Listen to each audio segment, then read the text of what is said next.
नमस्कार देवियों, सज्जनों और सर्वप्रिय छात्रों, आप सबका हार्दिक स्वागत है शिक्षा पॉइंट पर। सीबीएसई ने कोरोना के काल में अपने क्वेश्चन पेपर के निर्माण में 50-50 यानी कि 50% क्वेश्चंस एमसीक्यूज़ और बाकी किताबों से दीर्घ उत्तरीय लघु उत्तरीय प्रश्नों का निर्माण किया था। लेकिन अब चूँकि लिखने में बच्चों की कठिनाई हो रही है, बच्चे लिखने में पिछड़ते जा रहे हैं, इसलिए लिखने वाले प्रश्नों की संख्या को बढ़ा करके एमसीक्यू वाले प्रश्नों की संख्या घटा दी गई है, जो लगभग 10th और 12th में सभी विषयों में ऐसा किया गया है।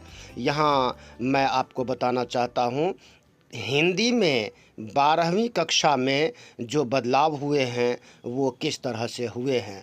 पहले 80 अंक के प्रश्न पत्र में केवल 40 अंकों के प्रश्न जो है किताबों से होते थे, जो दीर्घ उत्तरीय या लघु उत्तरीय होते थे, और बाकी के 40 प्रश्न एमसीक्यूज़ होते थे। अब केवल 16 प्रश्न बहुविकल्पीय होंगे, बाकी के प्रश्न लघु उत्तरीय या दीर्घ उत्तरीय होंगे।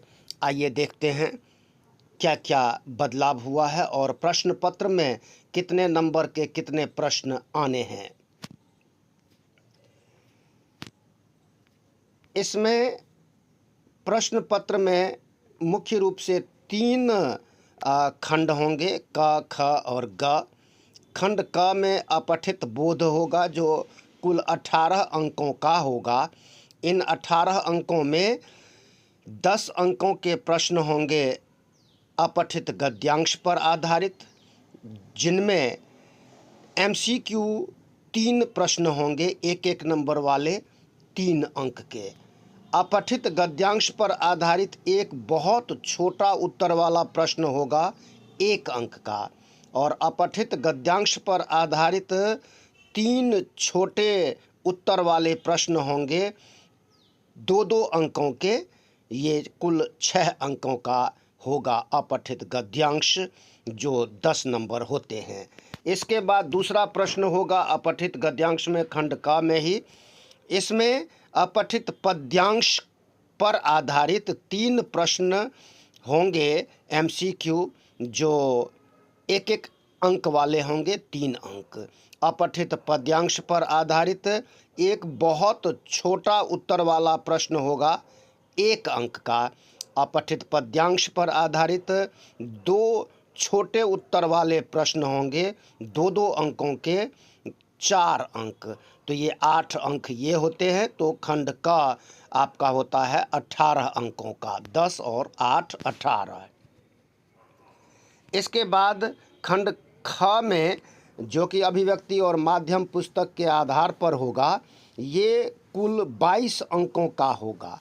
तीसरे प्रश्न में एक बहुत छोटा उत्तर वाला प्रश्न होगा 1 अंक का। छोटे उत्तर वाले 2 प्रश्न होंगे 2 अंकों के, 4 अंक। प्रश्न 4 में लगभग 60 शब्दों में उत्तर देने वाले 2 प्रश्न होंगे, जो कि कुल 6 अंक के होंगे।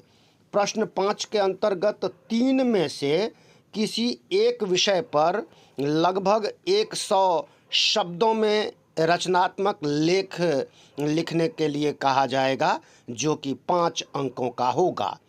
प्रश्न 6 में 3 में से 2 प्रश्नों के उत्तर लगभग 60 शब्दों में देने होंगे, जो कि 2 अंकों के होंगे, 3 अंकों के होंगे, 6 अंक का ये कुल छठा प्रश्न होगा।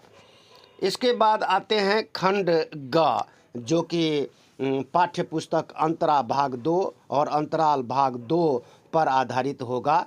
ये कुल 40 अंकों का होगा, जिनमें 15 अंकों का होगा अंतरा काव्य खंड, और 15 अंकों का होगा गद्य खंड, और बाकी 10 अंकों का जो है वो अंतराल होगा। देखते हैं बारीकी से। प्रश्न 7, काव्यांश पर आधारित 5 प्रश्न होंगे बहुविकल्पीय एमसीक्यूज़, एक नंबर वाले 5 अंक।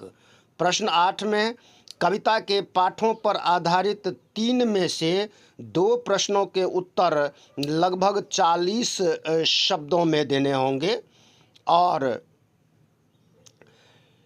इन 40 शब्दों में जो उत्तर देने होंगे ये 2-2 अंक के होंगे, 4 कुल अंक होंगे 8वें प्रश्न में। 9वां प्रश्न होगा जो 2 में से किसी एक काव्यांश की सप्रसंग व्याख्या के लिए कहा जाएगा। देखिएगा, व्याख्या में अक्सर बच्चे क्या करते हैं, वहीं की पंक्तियां उतार करके क्वेश्चन पेपर की पंक्तियां उतार देते हैं और वो अपने नंबर गंवा बैठते हैं।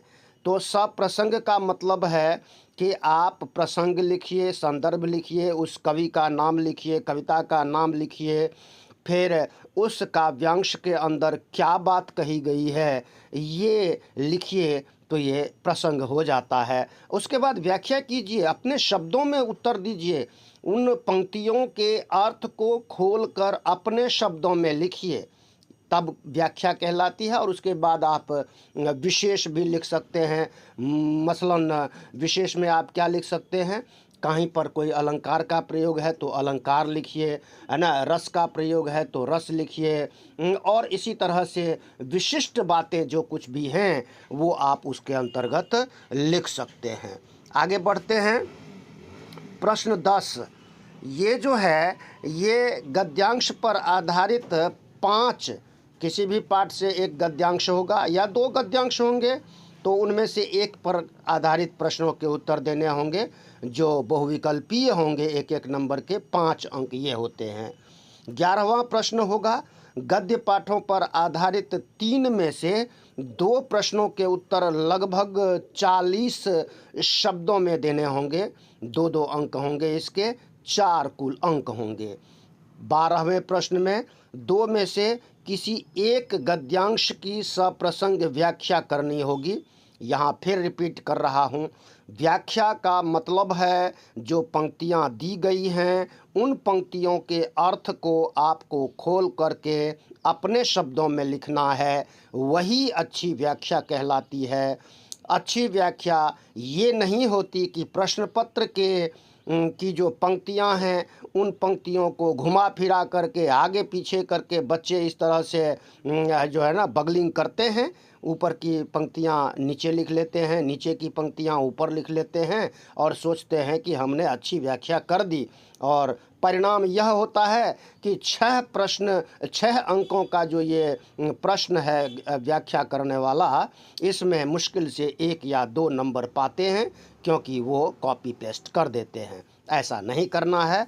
प्रसंग में फिर वही बात, किस पाठ से वह पंक्तियाँ ली गई हैं, उसका लेखक कौन है और उन पंक्तियों में मुख्य रूप से किस बात का उल्लेख किया गया है, ये तो प्रसंग हो जाता है, संदर्भ हो जाता है। तत्पश्चात आप उसकी व्याख्या कीजिए, अपने शब्दों में कीजिए, अर्थ खोलकर अपने शब्दों में लिखिए। फिर कोई विशेष बात है तो आप लिख देंगे। तो मैं समझता हूँ कि 6 में से 5 नंबर, 4 नंबर, जिस जैसी आपकी राइटिंग है, शुद्धता है, इस पर आधारित आपको 5 अंक, कम से कम 6 अंक भी ले सकते हैं अगर कहीं कोई गलती नहीं है और सटीक रूप से उत्तर लिखा गया है तो। आगे 13वां और अंतिम प्रश्न जो होगा ये होगा अंतराल से। ध्यान दीजिएगा, अंतराल के जितने भी पठित पाठ होंगे उन पाठों में से केवल 2 प्रश्नों के उत्तर देने होंगे। 2 प्रश्न 5-5 अंकों के होंगे। कुल 10 अंकों का ये होगा अंतराल, जो लास्ट में 13वां प्रश्न है। यहाँ भी आंतरिक विकल्प है। आंतरिक विकल्प का मतलब है कि 3 प्रश्न दिए हैं, आपको केवल किन्हीं 2 प्रश्नों के उत्तर लिखने हैं 100 शब्दों में कम से कम। यहाँ ध्यान देने वाली बात यहाँ पर ये होगी कि जहाँ पर शब्द सीमा तय की गई है कि 100 शब्दों में उत्तर लिखना है, तो आपको शब्द गिनने नहीं हैं। ध्यान दीजिएगा, आधा पेज लिखेंगे आप, उसका उत्तर हो जाएगा, लगभग 100 शब्द हो जाते हैं। और प्रश्नानुसार उचित उत्तर आप तभी लिख पाएंगे जब आप पाठों को एक से अधिक बार अच्छी प्रकार ध्यानपूर्वक पढ़ेंगे और जहाँ जो बात समझ न आए तो अपने अध्यापकों से पूछेंगे। धन्यवाद, नमस्कार।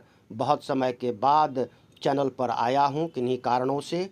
जिन छात्रों ने चैनल को सब्सक्राइब ना किया हो, सब्सक्राइब किया भी है, बहुत से छात्रों ने, बहुत से देवियों सज्जनों ने अनसब्सक्राइब कर दिया है, तो प्लीज़ सब्सक्राइब करके रखिए। धन्यवाद।